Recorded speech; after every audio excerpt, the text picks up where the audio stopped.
여태 거 안 했네요.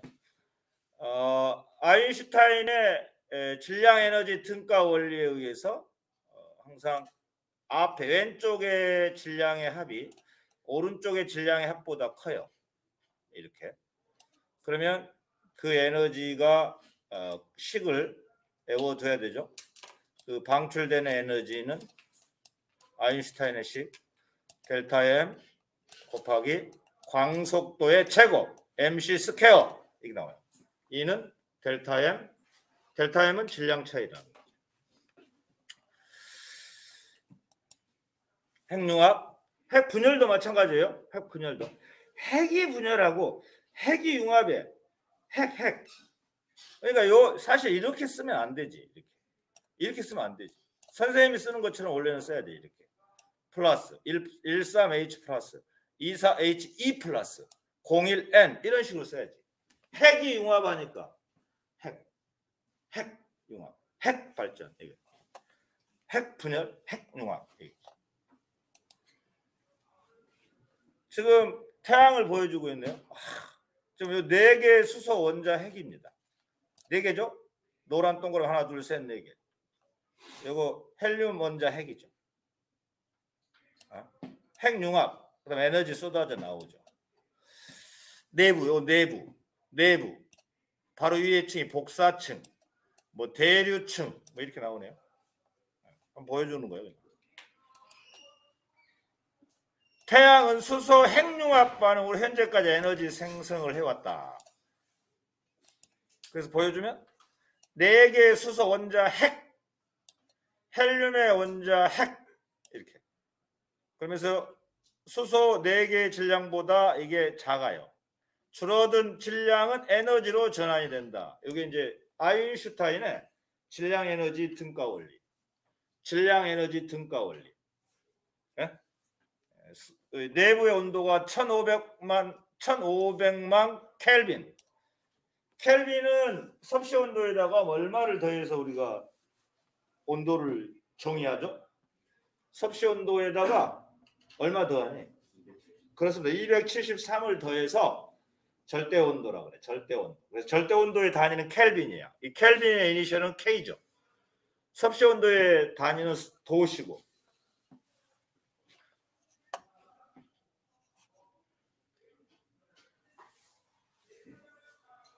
또 똑같은 얘기죠. 요거는 핵분열이네요. 요건 느린 중성자 충돌해요. 이렇게. 지금 양성자, 중성자, 우라늄 원자 핵이죠. 핵. 질량수, 원자번호, 양성자 개수 92개. 그 다음에 핵입자 235개. 느린 중성자가 와서 때려요. 그래서 이 느린 중성자를 만드는 뭐 부품이라고 해야 되나? 느린 중성자를 만드는 부품이 감속제죠. 감속제. 빠르면 슝 지나가 보니까 안 되고 느리게 만들고 때리니까 요 92짜리가 36짜리 하나하고 56짜리로 나왔네요. 그리고 또 3개의 중성자가 튀어나와요. 이렇게 보다 보면 너무 많은 중성자가 튀어나와. 안 돼. 너무 기하급수적으로 많은 에너지, 질량의 차이에 의한 에너지가 튀어나와. 그러면 폭발해. 원자폭탄이 돼. 그래서 요거의 개수를 줄이는 부품, 요거의 개수를 줄이는 제품이 뭐지?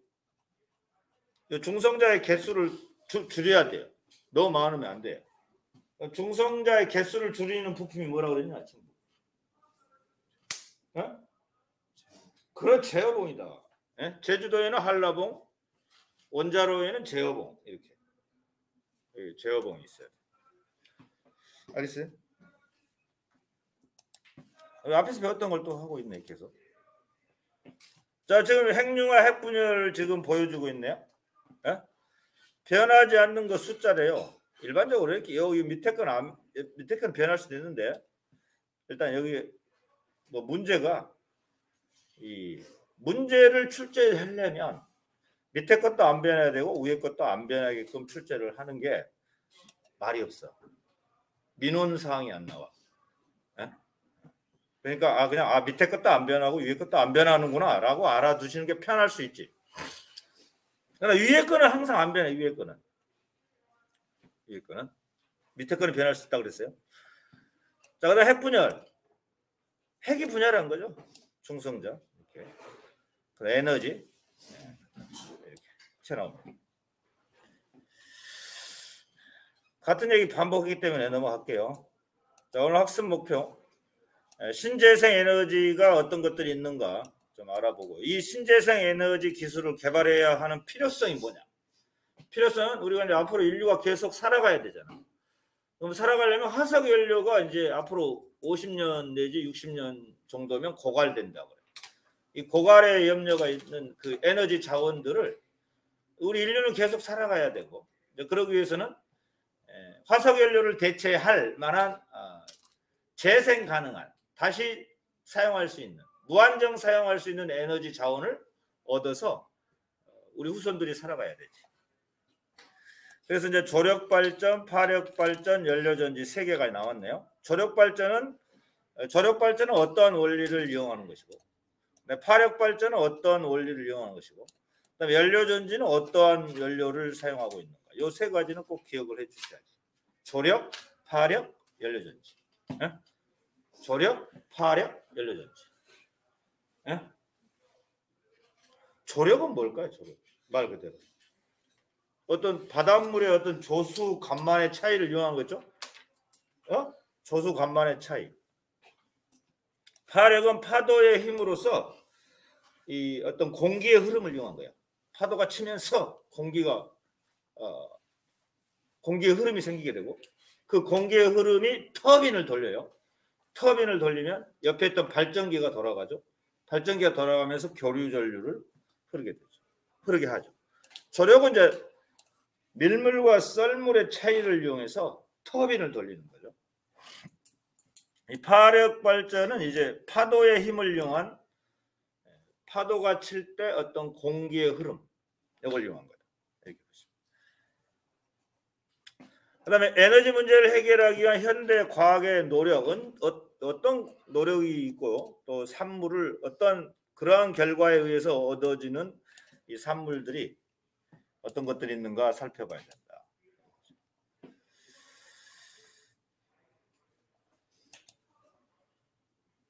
지금 여기 보면 이제 또 보면 얘네들 보죠. 석유나 조력이나 석탄, 얘네들은 고갈된 염료가 있잖아요, 그죠? 그리고 태양광, 해에너지 이런 풍력들은 조금 어떤 단점은 있을 수 있지만, 이러한 화석 연료에 비해서는 오랫동안 우리가 사용할 수 있는 에너지 자원이다라고 보면 되겠고요.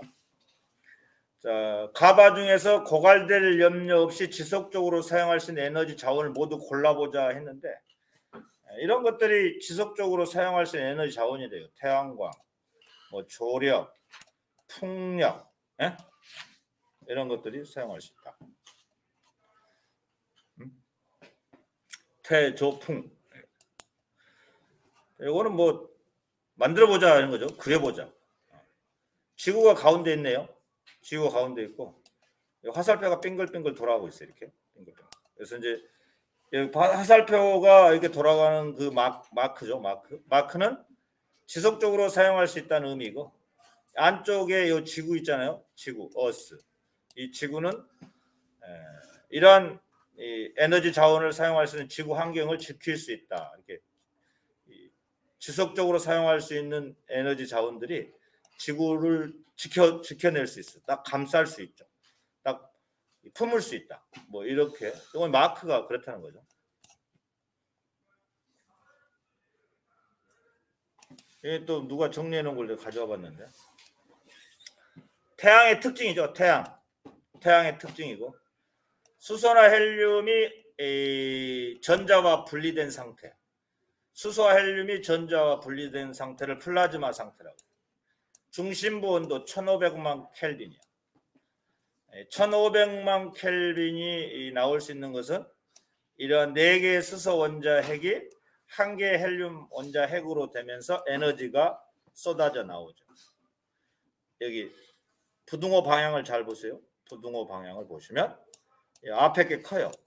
4개의 수소 원자 핵의 질량이 헬륨 원자 1개의 질량보다 커요. 이랬을 때 방출된 에너지가 MC 스퀘어로 나와요. 핵, 복사층, 대류층 이렇게 크게 세 부분으로 나누는데요. 중심부의 핵융합 반응, 복사층, 대류층 이렇게 나온다고 알려져 있고요. 이 태양 에너지의 일부면 뭐 한 20억 분의 1 정도, 20억 분의 1 정도가 지구에 도달한대요. 그래서 지구에 도달해서 에너지 전환 과정을 반복하고 에너지 순환의 근원이 될 수 있다. 이 태양 에너지가.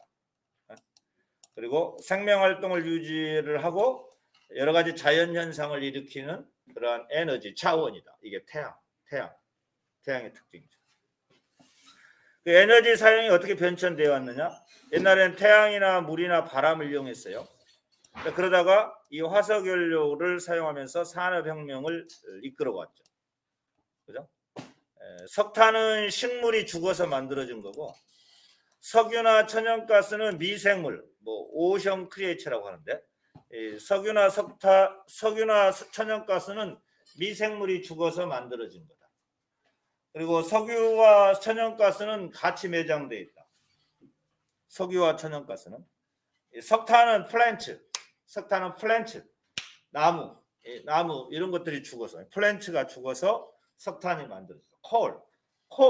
콜은 플랜츠가 죽어서 만들어지고, 피트리올리엄 and 내추럴 가스, 얘네들은 오션 크리에이처라고 하는 미생물이 죽어서 만들어진 거다. 이렇게 보시면 돼요. 뒤에 또 나오는데요. 일단 신재생 에너지 중에서 신에너지가 뭐냐? 새로운 거, 수소에너지, 연료전지, 석탄, 액화가스. 그 다음에 재생에너지는 태양광, 태양열, 풍력, 수력, 해양, 지열, 폐기물, 바이오 이런 것들이 재생에너지다. 뒤에 나오니까 또 살펴보기로 하고요. 이러한 신재생에너지를 사용할 때 장점, 환경오염을 일으키지 않는다, 고갈의 위험이 없다, 지속발전 가능하다. 지속적으로. 단점, 이러한 신재생에너지를 이용하려면 초기 투자 비용이 많이 들어. 이 설비를 해야 되기 때문에.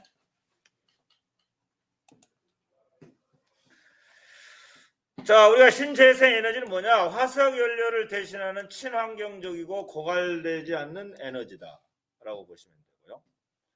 단점, 초기 투자 비용이 많이 들어요. 신에너지라고 하는 게 뭐냐? 신에너지는 기존의 화석 연료를 변환시켜 이용하는 에너지로서 연료전지, 석탄, 액화가스와 뭐 수소에너지 요 세 가지를 얘기하고, 재생에너지는 햇빛, 물, 지열, 강수, 생물, 유기체 등의 에너지를 변환시켜 이용하는 에너지로서 태양광, 태양열, 바이오, 풍력, 수력, 지열, 뭐 해양에너지 뭐 등등 이런 것도 있다. 신에너지만 알고 세 가지만 알고 나머지는 재생에너지라고 보시면 되겠습니다. 좀 이름이 새로운 것들.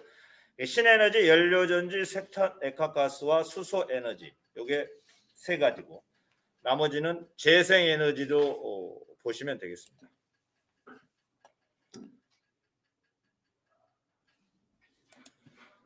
자, 바이오에너지의 종류가 있네요. 네? 바이오에너지는 우리가 재생에너지인데요. 바이오에너지는 이런 바이오가스도 있고 바이오 알코올도 있고 바이오 디젤도 있대요. 그래서 바이오가스는 미생물이 분해되며 생산되고, 또 바이오 알코올은 미생물이 발효해서 생산이 되고, 바이오 디젤은 식물성 기름, 폐식용유 등을 알코올과 반응해서 생산을 한다.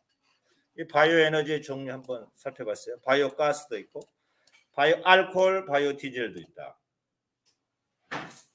자, 이제 조력 발전. 말 그대로 우리가 조력 발전, 대표적인 조력 발전이 시화호에 있대요. 시화호가 어디였냐? 서해안에 있지. 그죠? 시화호가 있는데 이렇게 하루에 2번씩 반복되면서 교류 전기를 생산하는 발전 방식이죠. 밀물과 썰물로 인한 해수면의 높이차가 생기는 거죠. 그러면서 이 어떤 발전기가 돌아가는 원리가 생기죠. 이렇게 돌아가면서 조석, 차가 큰 강 하구나 만의 조력발전소를 거시하는데 우리나라는 시화호의 대표적인 조력발전소가 있다. 라고 보시면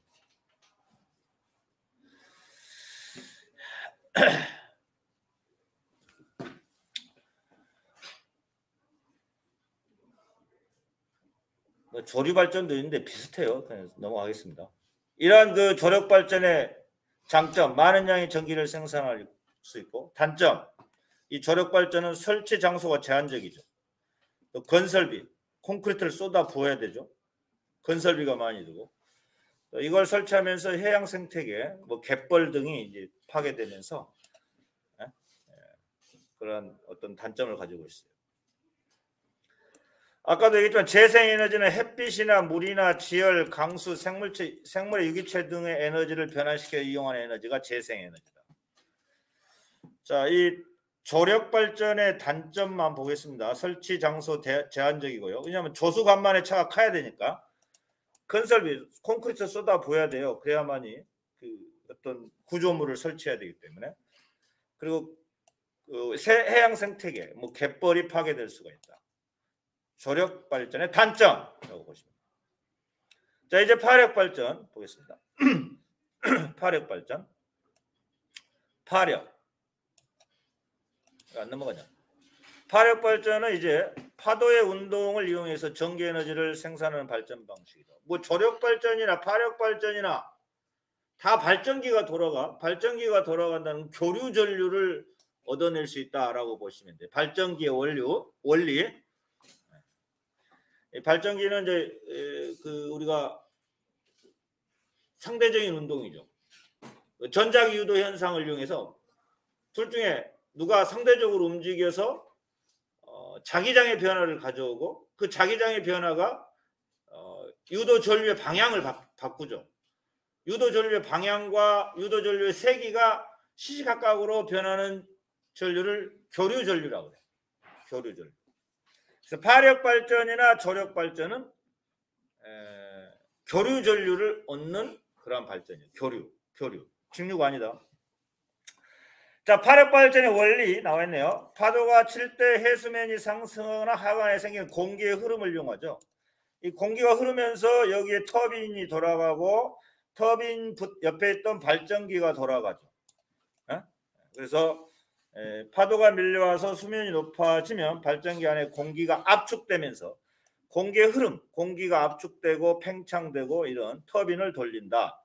공기의 흐름을 이용하면서 이 터빈이 돌아가고 터빈 옆에 있던 발전기가 돌아간다 라고 알아주시면 되겠어요. 장점, 이 조력발전과는 좀 반대로 소규모로 개발할 수 있고요. 방파제로 또 활용할 수도 있어 실용성이 크죠. 자원 고갈이 없고 이산화탄소 배출하지 않죠. 단점, 이 파도가 약해지거나 이러면 또 공기의 흐름이 약해지죠. 그 터빈이 잘 안 돌아가지. 파도가 약해지면서 발전량이 적죠. 설치 장소가 제한적이죠. 갯벌이 파괴되고 초기 건설 비용이 또 많이 든다는 단점이 있대요. 그죠? 그래서 이런 이 파력 발전의 뭐 장단점, 파력 발전을 한번 그림 보여주면 이렇게 파도가 밀려와 수면이 높아지면서 공기의 어떤 팽창 압축이 터빈을 돌린다. 이게 소규모로 이렇게 할 수 있어요. 이 시멘트 구조물, 이거 콘크리트 구조물이죠. 그래서 제한적 설치 장소가 어떻게 보면 조력 발전에 비해서는 좀 더 간단하다라고 보시면 돼요. 물론 여기 또 건설하면서 이 갯벌이 파괴되겠죠. 갯벌이 파괴되는 그런 단점도 있다. 아까 이 조력 발전을 보면 이런 것들은 정말 요 바다와 바다 사이에서 큰 구조물을 만들어야 되잖아요. 그죠? 그래서 밀물과 썰물의 차이를 이용해서 이 교류 전기를 생산하는 발전 방식. 파력 발전은 이렇게 이런 파도가 밀려와 그래서 공기의 흐름을 이용한다라고 보시면 되겠고요. 그다음 마지막 연료전지 보겠습니다. 연료전지는 이제 결과만 좀 얼른 볼게요. 연료전지의 원료는 뭔지 아냐? 연료전지의 연료 여기 있네요. 연료전지 연료. fuel cell. 수소와 산소죠. 수소와 산소가 화학방으로 전기 에너지를 생산하는 그런 장치예요. 이거 화학전지예요. 화학전지. 예? 연료전지. 수소산 화학방. 이건 직류겠죠. 직류. 그러니까 이제 우리가 이제 그럼 수소를 어디서 얻냐? 수소와 산소를 어디서 얻을까? 수소와 산소, 아까 연료전지 연료가 뭐라고 그랬죠? 이건 나중에 그냥 화학전지이기 때문에 전기분해 필요 없고요. 연료전지의 연료가 뭐라고 그랬죠? 수소와 산소요. 이 수소와 산소를 어디서 쉽게 얻을 수 있죠? 물을 전기분해하면 돼. 물을 전기분해하면 수소와 산소를 얻을 수 있어요. 그래서 연료전지의 연료는 수소와 산소인데 수소와 산소는 주로 어디서 얻냐? 수소와 산소는 물을 전기분해해야 돼. 그래서 물을 전기분해하면 음극에서 수소가 얻어져. 음수 양산.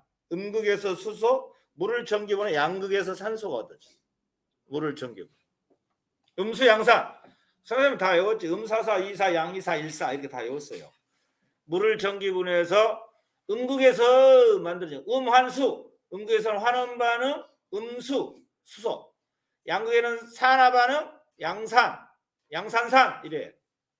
양이사, 일사, 음사사, 이사. 적어줄까? 그래서 이거 애울 필요가 있으려나 모르겠는데 지금 이거 책에 있나? 물을 여기 봅시다. 요거 연료전지의 연료는 수소와 산소인데 이 수소와 산소는 주로 화학 반응으로 여기에 이 수소와 산소의 화학 반응으로 전기 에너지 생산하는데 애들을 어떻게 얻냐고. 수소와 산소는 이렇게 얻어. 연료전지에 이용하는 수소와 산소는 물의 전기 분해 반응에 의해서 애들을 얻어요. 전기 분해 반응에 의해서 수소와 산소를 얻는다. 그래서 이제 음사사, 이사 좀 어렵습니다.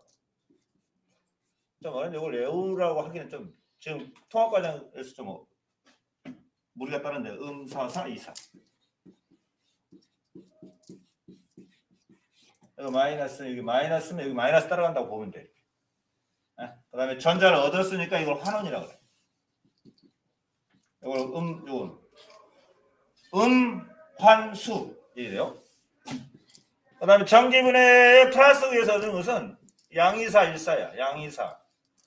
산화 반응이 일어나죠. 4개의 전자를 잃었죠. 이거는 산화 반응이에요. 전자 잃으면 산화야. 1은 안 쓰는데 쓸게요. 양이사, 일사. 이게 플러스니까 이 플러스가 따라가는구나 이렇게 생각합니다. 그래서 이제 물을 전기분해해서 이 연료전지의 연료를 얻어야 돼요. 수소는 전기분해 마이너스극에서 얻어져요. 그 다음에 산소는 전기분해 플러스극에서 얻어져요. 이 플러스극은 산성이야. 마이너스극은 이것 때문에 염기성이죠. 그죠? 그러니까 이 변변 2개를 더해봐. 그러면 변변 2개 더하면 6배 H2O, 여기 2개 합쳐서 4배 H2O니까 2배 H2O 플러스 R 일렉트론 많이 없어져 버리고 2H2 플러스 1배 O2. 요게 이제 요 맨 마지막 게 이제 그 물의 전기분해에서 결과론적인 그 내용이야. 어렵지 뭐. 요걸 다 어떻게 외워? 외우라고 하기엔 좀 부담스럽다. 나는 너희들 가르쳐야 하기 때문에 외워서 가르치는 거야. 응?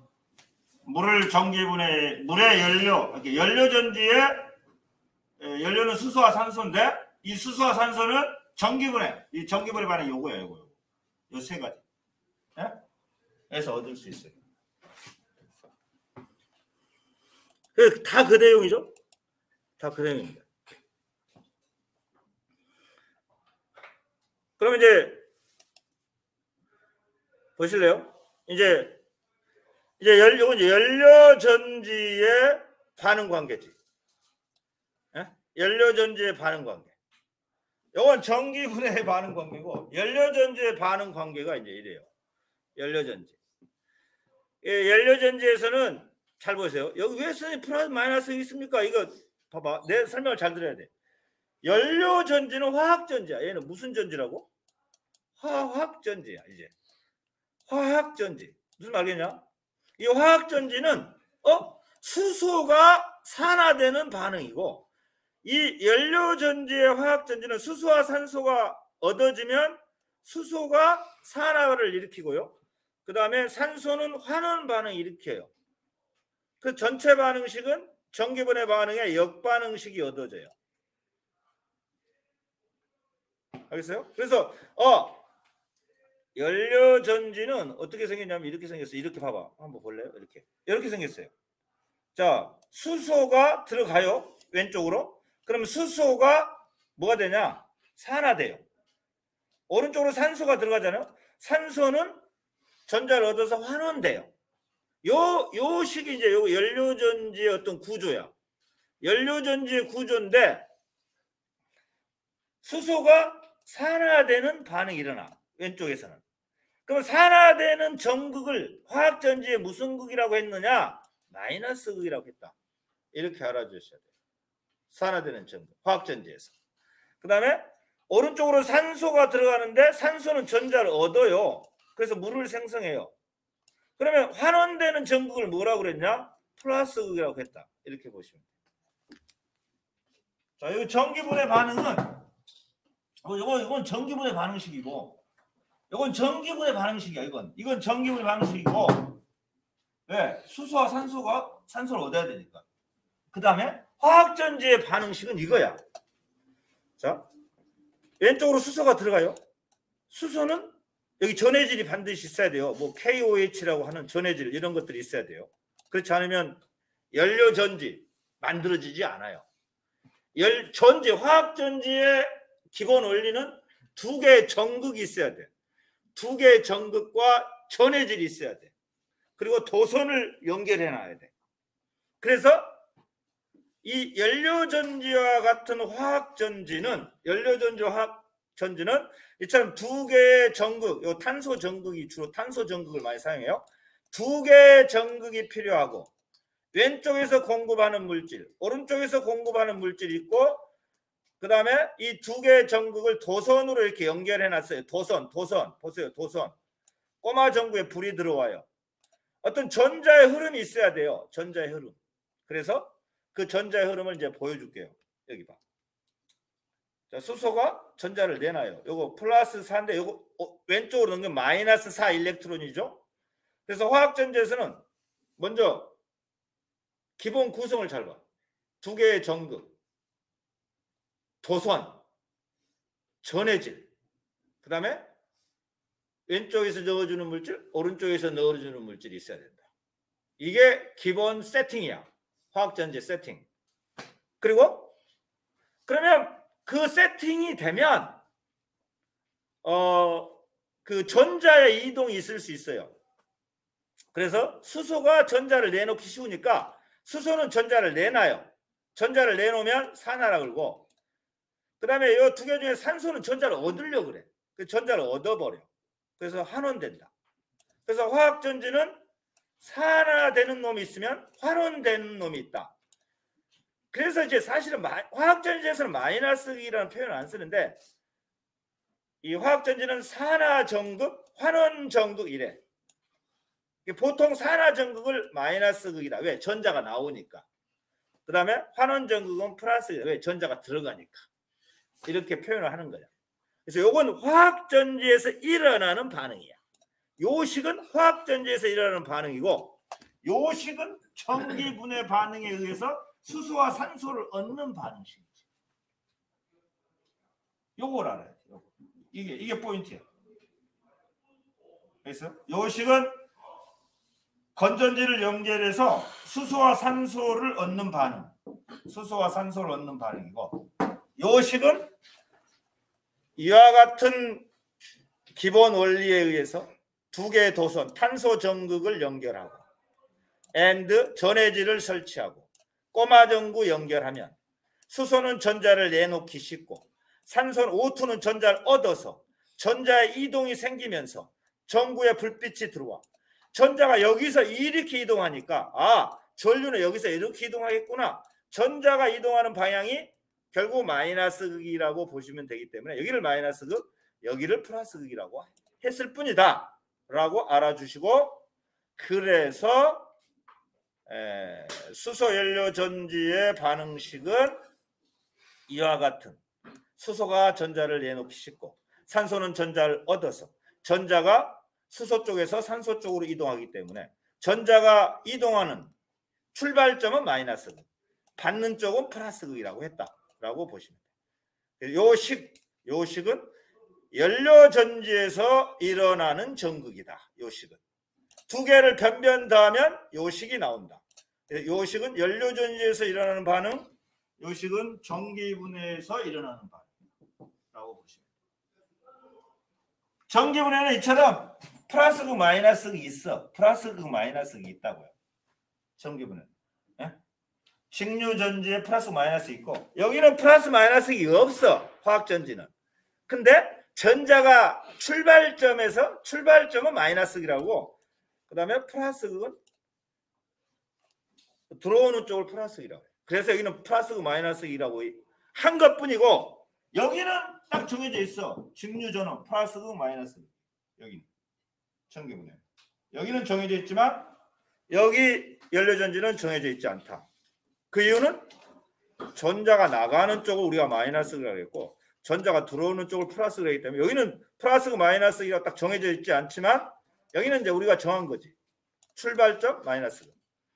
그다음에 들어오는 건 플러스 극이라고 우리가 정한 것이고, 결국은 산화 전구, 수소가 산화되는 성질이 크고 산소는 환원되는 성질이 크기 때문에 수소 쪽에서 산화되고 전자를 내놓구나. 그럼 전자가 이쪽으로 이동해 가겠구나. 그래서 여기를 출발점이니까 마이너스 극, 들어오는 쪽이니까 플러스 극이라고 여기 정한 것뿐이다. 여기는 정해져 있다고 했어. 거기 왜? 건전지 연결해야 되니까. 플러스 극, 마이너스 극. 건전지, 전기 분해니까 전기를 이용해서 물을 분해하는 거예요. 전기를. 전기 플러스 극, 마이너스 극이 있어. 건전지가. 자, 여기까지 하겠습니다. 여기 이제 연료였어요. 그렇죠? 근데 나머지 좀 남은 거는 또 다음에 할게요. 여기 이런 걸 해줘야 돼요. 또 이거. 이런 거요. 요거 안 했는데 시간이 없어서. 요걸 해요. 지속가능 청 에너지 도시 설계. 이런 거 좀 다뤄주고 끝내기로 하겠습니다. 친환경 도시 설계를 어떻게 할 것인가. 영국의 배드제드. 화석연료를 사용하지 않도록 2002년 조성된 녹색도시를 설치를 하면서 그 녹색도시의 특징을 보시면 이런 거예요. 풍력발전소 있죠. 전기자동차 있죠. 이런 것들. 파력발전소 있죠. 이런 도시를 설계하자 이런 얘기죠. 그러면 화석연료 사용하지 않아도 된다 이런 얘기죠. 영국의 대표적인 배드제드 타운이라는 도시가 있어. 이게 친환경 에너지 도시 설계를 사용한 그러한 배드타운이죠. 영국의 배드제드라고 하는 곳에 이러한 친환경 발전소들이 많이 설치되고 풍력 발전이잖아요. 그죠? 녹색 도시. 여기 태양광이고. 그죠? 옆에 보면 또 전기, 수소 자동, 전기차, 여기 여기죠? 이런 거 다 설치해요. 우리가 사는 공간에 태양광도 설치하고 화력 발전도 설치하고 풍력 발전도 설치하고 전기 충전 시설도 설치하고. 그럼 화석연료 사용하지 않아도 된다 이런 얘기죠.